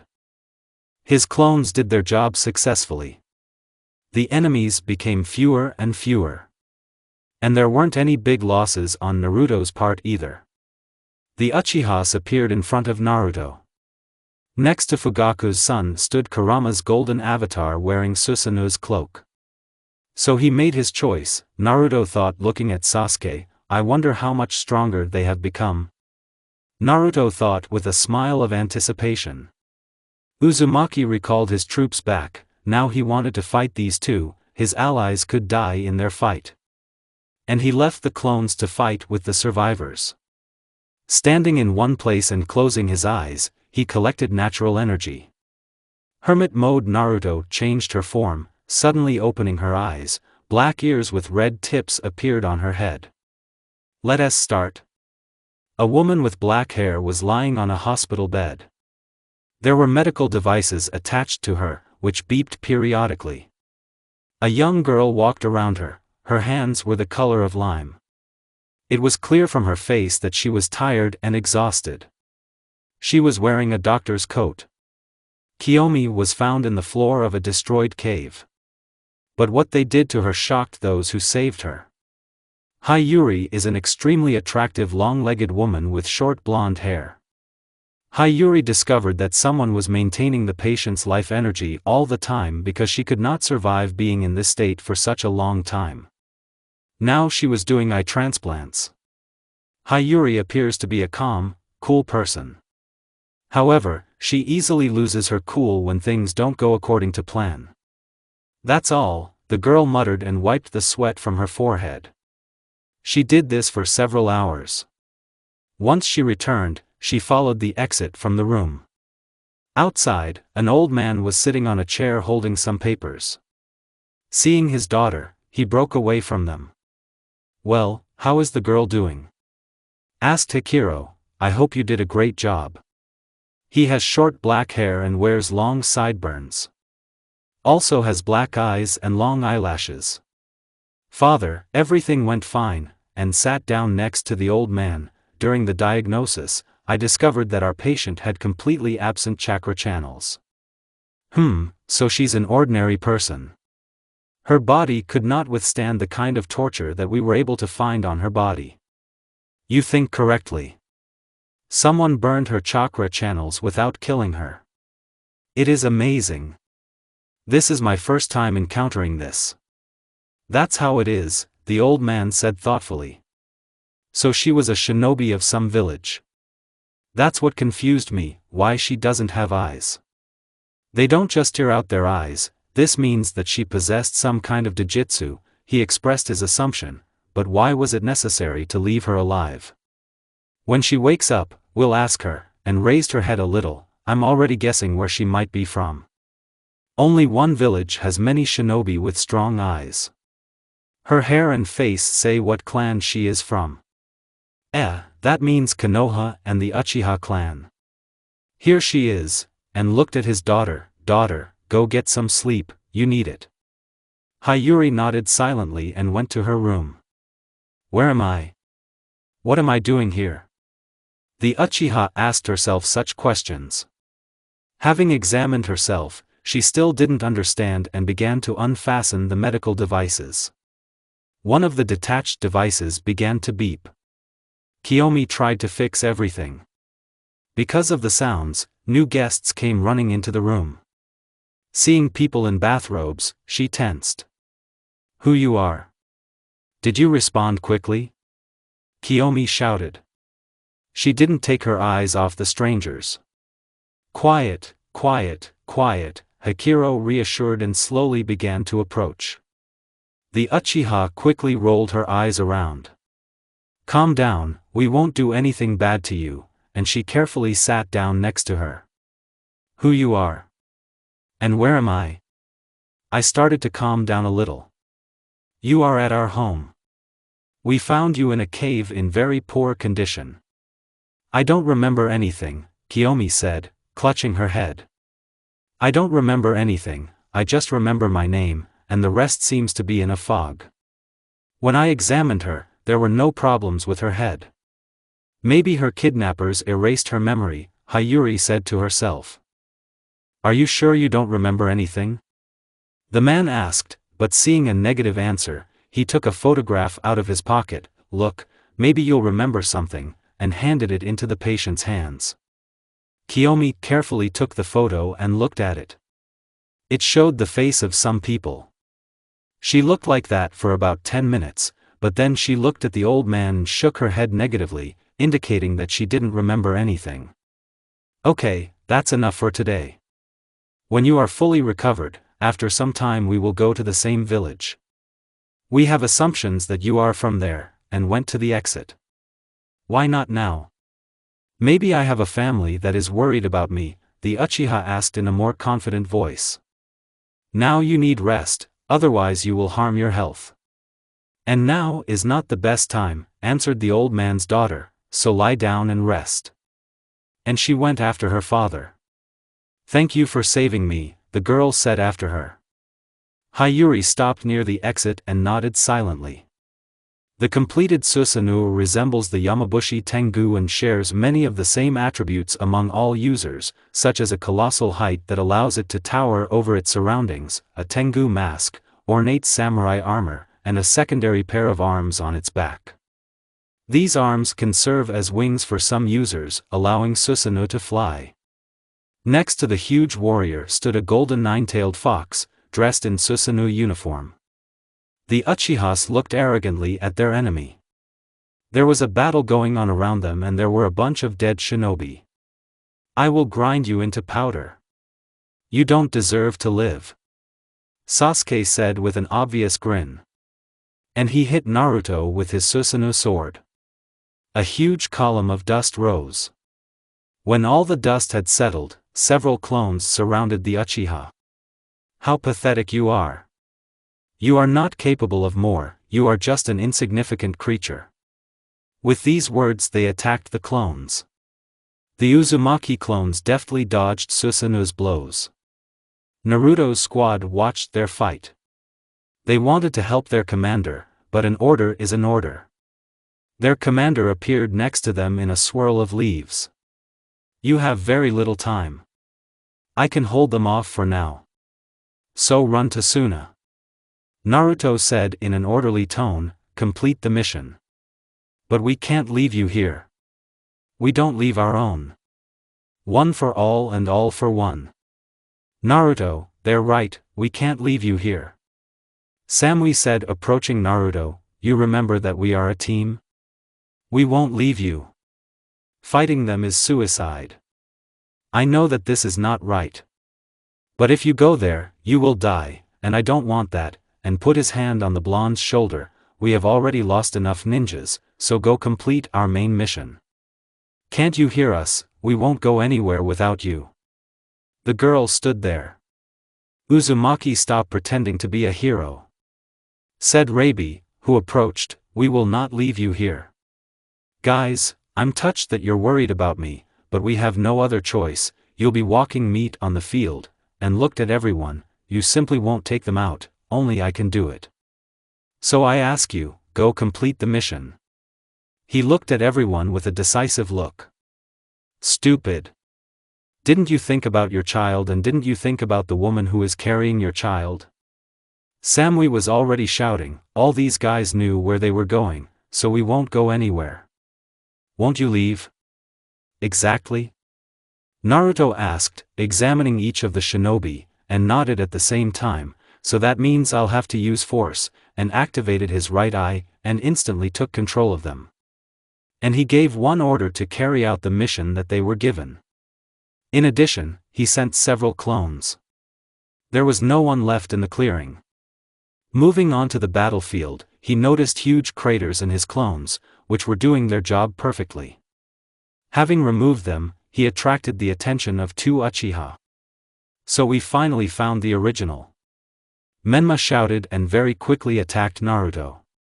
Sasuke Uchiha was already standing behind our hero with a hopeful smile. Swinging, he aimed at Uzumaki, with the goal of killing him. Naruto clearly felt the enemy behind him. Taking good aim with his eye, he quickly changed places when only a few centimeters remained. The blow missed its target, but hit Namikaze. The blow was not fatal, but it left cracks that disappeared instantly. And they created a shock wave that destroyed everything it came across.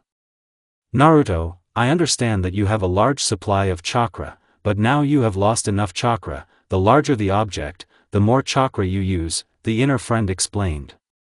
Yes, I know, Uzumaki answered, get ready for battle. Naruto warned. The Uchihas did not understand what had just happened. They did not understand how Naruto managed to do this. Menma, what kind of technique do you think this is? There are two options for what kind of equipment it could be. The first technique is the replacement technique, changing places of one's body with some object. The second technique could be the ability of his eyes, he made his assumption. But for the replacement technique, you need to use seals. I haven't even seen him use hand seals. I noticed this too, but it's better to be convinced of our guesses. And with renewed vigor they attacked our hero. When they had already caught up with Naruto, they were quickly thrown back. A huge red warrior stood over the rubble. He was about 300 m tall. He had 3 faces, each of them had its own feature. The first had anger on his face, the second had a mask of calm, and the third had a face of joy. The warrior is equipped with red armor with gold accents, bracelets and a large shield on his back, in which 4 swords are stuck. The Uchihas looked at this monster with indescribable surprise. They noticed that this warrior looked like the Uchiha Susanoo. I hope you don't disappoint me, especially for you Sasuke. Otherwise, your father was so pathetic that he died like the last nonentity, Naruto scoffed. Don't you dare say that.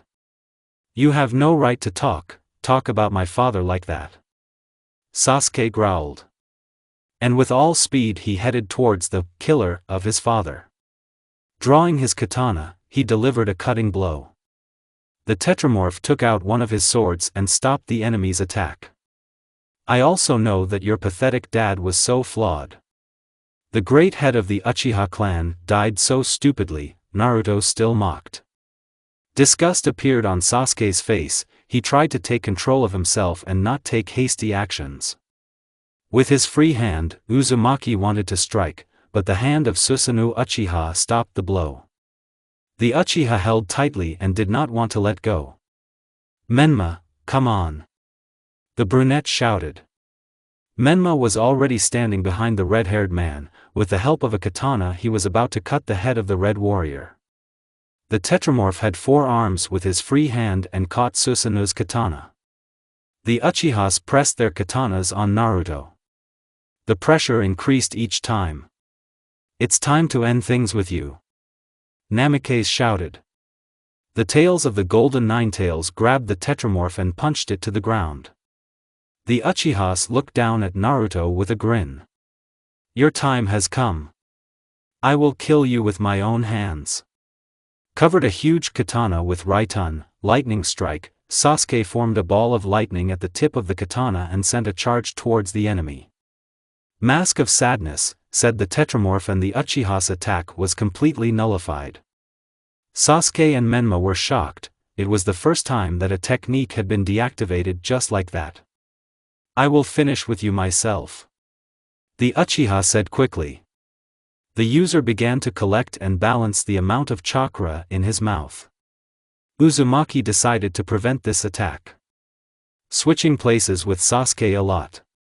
The tetramorph hit Susanu's neck with a katana, thereby preventing Menma from using the new technique. Menma fell hard, but a second later he received a strong blow and flew several meters away. We fell for the same technique again, Sasuke said to himself and walked away from Naruto's attack. Sasuke understood that he would not last long, his chakra reserves were not that great. And he came up with a plan. If we break through his cover, we can get this backbreaker, the tetramorph spoke about Menma. I'm sure that they subdued the Kyuubi. I don't believe Kyuubi agreed to help, especially the Uchihas. I think so too, but how will we break through? The nine tails in Susanu's cloak is a very, very powerful thing. It's not that easy to break through. We will use all our strongest techniques, and fell silent for a second, but first we will get rid of his friend. He will disturb us. You don't have to worry about him, I'll kill him myself. He is very easy to get angry, so I can quickly deal with him quickly. Uchihas stood in the distance and talked about something. Things are bad for Sasuke, he's still talking. This complicates our task, Menma said. I know, but that technique will cause us a lot of unpleasant consequences. We need to get rid of it, that is, from the eyes. To do this, you first need to get him out of there. And this will be very difficult. We need to deliver a very powerful blow to one place. Then we will succeed. How do we do this? Sasuke asked a question. You understand that he can exchange with any object. If one of us comes under attack, it will be the end. I know, then let me do it. I can deliver a quick and strong blow, and looked at my friend. Well, do you agree? Okay, Sasuke agreed. While they were chatting, Naruto came up with an interesting plan. I have a plan, it consists in the fact that we each take on one opponent. It's your duty to hold Menma for as long as I need. Do you seriously want to go alone against that Uchiha? Tetramorph asked skeptically. Yes, I'm confident in myself. It will be faster this way, so good luck, and having landed carefully, he ran towards Sasuke, followed by the tetramorph. The hermit regime disappeared during this time. The Uchihas were surprised by this. Does he really think that if he divides us he can win? Thought the Uchihas. Menma is mine, don't interfere. And removed Susanoo. Sasuke knew that if he used Susanoo, he wouldn't last long. The Hokage's son didn't even let his friend go. The ground cracked under his feet, and the tetramorph appeared near Menma with cheerful cries. I am the great and powerful tetramorph, today all my power will fall on you, and attacked the Uchiha. Menma caught his hand and knew that victory would not be so easy. Both opponents took off and collided with their elbows in the middle of the battlefield. They immediately dispersed the dust from their collision and kicked up dust. The battle has begun. Naruto moved behind Sasuke and attacked him with taijutsu. Naruto threw quick and precise blows that were impossible to dodge, but not Sasuke. Although with difficulty, he dodged the blows. This would have continued, but Naruto began to strike faster. Only the eternal Mangyoke Sharingan saved Sasuke. The blows stopped coming and Sasuke began to look around trying to find Naruto. Who are you looking for? And quickly finding himself behind him, he grabbed him by the head and slammed him into the ground. I didn't even feel it, Sasuke thought and tried to attack, but Uzumaki sent him flying with a strong blow. Shaking himself off, he stood up from the ground and wiped the blood from his lips.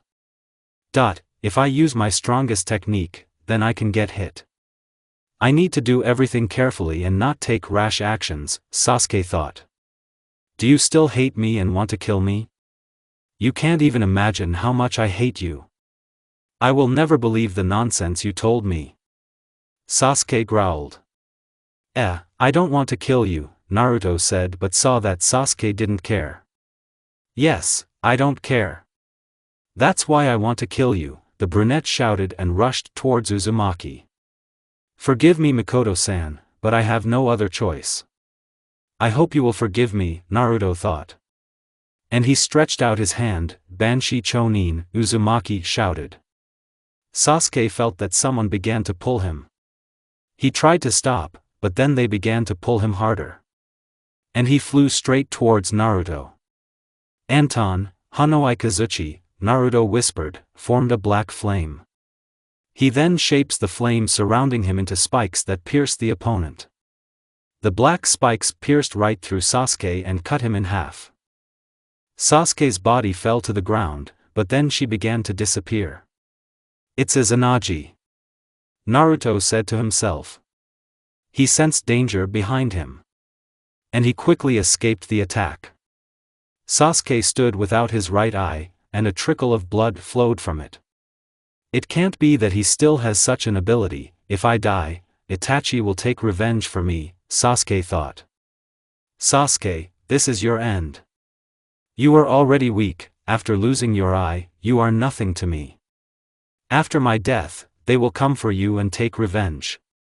If you're talking about your pathetic brother, then I'll kill him too if necessary. Red chains burst out of the ground, wrapping around Sasuke and preventing him from moving. Naruto began to approach Sasuke. If you had listened to me, this would not have happened. Sasuke did not answer this. The Uzumaki took out a kunai and stabbed the Uchiha with it. Having lowered the dead body, he followed his friend. Meanwhile, Tetramorph stood above the Kyuubi avatars. Tetramorph won their fight. Boy, you fought well, against the Tetramorph himself. And struck Susanoo and the avatar. And grabbed Menma so he wouldn't run away. Seeing this, Naruto teleported Menma near him and quickly tore out his eyes. Namikaze screamed in pain and fell to his knees. Kyaku Fuin jutsu that allows the user to break an opponent's control over the summoning. With its help, the user places a seal on the opponent, due to which he ceases to control his summons. Naruto quickly jumped away from Menma's body. Red chakra burst out and began to form the silhouette of the Nine Tails. Some time later, a red fox with 9 tails stood on the battlefield. Finally, Kurama growled. Kurama thanked the young Uzumaki for saving him. Are you going to the world of summoning now? Seeing a nod, he continued, I will ask you not to touch Kushina. She is not to blame for anything. I didn't mean to. I have no reason to kill her. Having said this, he disappeared. Naruto began to walk away from the place. On the mountain of corpses stood our shinobi gods. Madara and Hashirama defeated an entire army single-handedly. The Uchiha felt very powerful chakra and an ominous smile appeared on his face. Do you feel it too? Asked Senju. Yes, the Uchiha answered briefly, I want to meet him and I want to fight this shinobi, and ran to the source of this chakra. His friend followed him. Naruto ran quickly to catch up with his team. 2 hours have passed since the last battle. During this time, Naruto killed several shinobi that came his way. He ran until his sensory senses started screaming. He felt a huge chakra, it was bottomless. He stumbled and fell, his body began to tremble with fear. The chakra was terrifying. The source of this chakra was approaching him, he had to stop and meet this opponent. Leaning against a tree, he waited, every second the enemy was getting closer and closer. With the loud sound came new problems. The earth turned to splinters and a column of smoke rose. When all the dust had settled, Naruto was able to see the new guests. He was speechless and his legs began to tremble. His enemies were Uchiha Madara and Hashirama Senju. Noticing the shinobi gods grinned. They knew from the hare who was standing in front of them, but the fact that he was the shinobi of stone was more surprising. This was their first time meeting Uzumaki from the land of stone. Why are we silent? Did you swallow your tongue?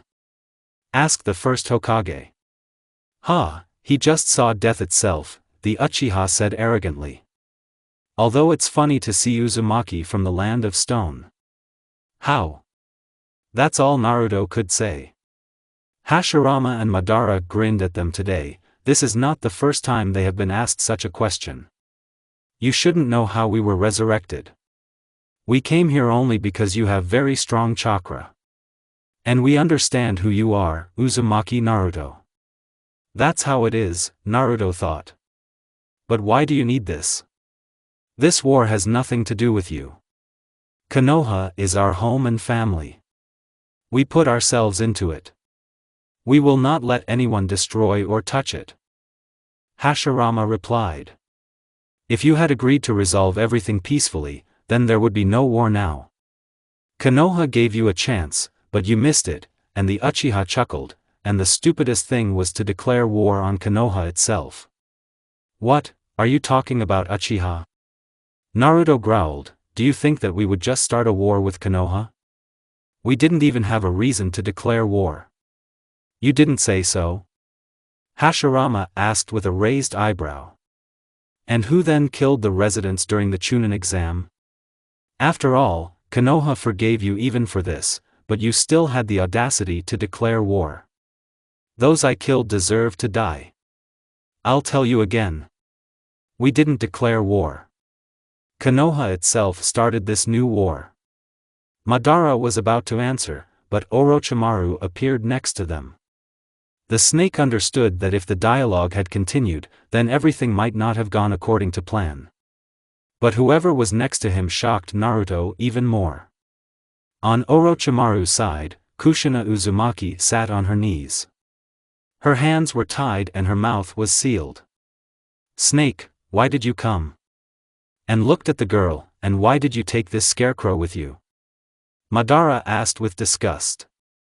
I came to pick him up, and pointed to Naruto. I hope you will quickly neutralize him. You must understand that he is needed alive. Senju and Uchiha nodded in understanding, and he took her to destroy his fighting spirit. He will do it for her, I know it. Naruto pressed himself against the tree. He couldn't believe how this could happen. Sending Kushina to the summoning world was the best way, no one would have found her. Now she was on the verge of death. Clenching his fists tighter, he tried to calm the jitters throughout his body. The girl raised her head and looked at Naruto with pain in her eyes. And silent tears flowed from his eyes. She tried not to think about the bad. Naruto, pull yourself together. If you stand like that, they will easily kill us. And don't forget about Kushina, who is in their captivity. The tetramorph brought Naruto to his senses. Seeing Naruto's confusion, Orochimaru smiled. Now it will be even easier to capture Naruto. If you make one wrong move in our direction, then, and press the kunai to the throat, just surrender, and everything will be fine with her. Kushina slowly shook her head from side to side, showing that it is not necessary. Just try. Naruto warned threateningly. The view of cliffs washed by raging waves is the most recognizable and beautiful coastal landscape. The inaccessibility of the cave and the pleasant memory of the first experience of complete power over other people made this place attractive to Sannin. The serpent itself is located on an island in the middle of a cave lake. He sat on a huge boulder, water dripped from the ceiling every second. Orochimaru sat with his eyes closed. It was clear that he was concentrated. The snake had been in this position for several days. He was waiting for a signal from his friend and at the same time keeping an eye on the resurrected. He met Manda a long time ago, when he was a shinobi of Konoha. Orochimaru got into Ryukido using a summoning technique. The snakes immediately disliked the new guest and attacked with the goal of killing. Their battle was then stopped by the most important snake. Sannin then explained why he came here.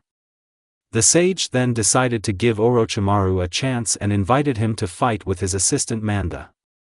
The conditions were that if Orochimaru survived this fight, he would let him sign a contract with them. Orochimaru managed to survive and even win. Manda was very angry then, and became Orochimaru's faithful assistant. A few weeks ago, Orochimaru gave his friend a task. It was that he had to find the world of foxes. Everything depended on him. Sannin was sure that Uzumaki Kushina was in the fox world. Naruto could not have hidden her anywhere else. If they can catch Kushina, then the chance of him getting Naruto will increase. Sannin waited and waited. The snake is purple in color with black ring-shaped patterns located on its body. He has very thin, but at the same time powerful fangs, with which he is able to pierce even the densest objects. Manda has small green eyes with black spots. There are 4 horny projections on its head. He appeared in the wilderness and looked around where he was now. Turning his head to the right side, he discovered a small red fox. He looked at the snake with surprise and fear. Manda immediately guessed where he was now, and so that he would not be discovered immediately, the snake instantly killed the inhabitant of this world. Orochimaru, can you hear me? The serpent contacted his summoner. Yes, I hear you, answered Sannin, giving a sign. I found the place you were looking for, Manda said in a hissing voice. This is how it is. Are you sure about this? Sannin asked. He wanted to make sure. I'm also sure that a few minutes ago I killed one fox here, so let's hurry before I'm discovered, Manda said, looking around him to see if there was anyone. Give me a few minutes, I need to be fully prepared, and interrupted the connection. Orochimaru contacted Hashirama and Madara and said that they needed to return. The Uchiha and Senju then ran towards a strong source of chakra. But they had to put this on the back burner, because their ally found a man who was involved in the murder of the top of Konoha. Manda, we are ready, let's teleport us. The shinobi gods stood next to Sannin. The 3 disappeared in a white haze. They appeared in the forest, and next to them stood a huge snake. Thank you, Manda. Orochimaru thanked his animal. Now you can retreat, you have done your job. Manda nodded and went to Ryukido's cave. Where are we, Orochimaru? Uchiha Madara asked a question. We are now in the fox world, Orochimaru answered the question asked of him with a hint of laughter. Now get ready, because a huge source of chakra is heading towards us. This is chakra, it can't be, thought the shinobi gods. They clearly felt the Biju's chakra, it belonged to the Kyuubi. They quickly analyzed what happened and were angry that Konoha had lost such power. They were immediately surrounded by foxes, only they were small in stature, but then help came with foxes of very large sizes. The largest was the fox with 9 tails. All the foxes came running here, because they had spotted such a huge source of chakra. Uchiha Madara. She said with contempt the name of the person she hated, what are you doing here? And why are you alive again? Oh, hello little fox, the Uchiha said with a grin. Long time no see. Don't you dare address me like that. Shouted the fox, now answer the question I asked. And then I'll kill you. Anything else, the Uchiha chuckled, don't talk to me in that tone, and the fox looked into the eyes, know your place, nonentity. The foxes sensed danger and the Uchiha Senju prepared. Come on Madara. Senju shouted. Instantly all the foxes became like knockers, the Rinnegan's were reflected in their eyes. They caught them in their genjutsu. Hashirama created several tree clones on guard, and they themselves went to look for Uzumaki Kushina. I clearly feel one source of chakra, and it seems a new life is emerging in it, Hashirama said during the road. So this person is female? Am I right? Yes, you're right, Sannin answered, continuing to walk. Kushina was sitting on the sofa, holding a book in her hands. Uzumaki loved to read in her free time, especially enjoying novels by the writer Okikurumi. Now she was reading the novel, Snow Country. Sometimes she stroked her small belly, the thought of the child always made her smile. Uzumaki always told herself that everything would be fine with her loved one, so she reassured herself. The door shattered into splinters, Kushina turned her attention to the noise. Her heartbeat increased each time. She heard someone's steps, which means there were several of them. Moreover, the sound of armor was heard. She had nowhere to run. All that was left to do was wait. Uninvited guests came into the living room with loud footsteps. Seeing them, Kushina covered her mouth in horror. She couldn't understand why they were alive. Uzumaki means, after this mess, we need to go to Yuzushio and ask the Yuzukage a few questions, thought Hashirama. She couldn't find the words. Kushina was worried about her life and the life of her unborn child. Yes, it's us, Madara said proudly and walked around the room. When he saw a photo frame, he looked at it. Who's that?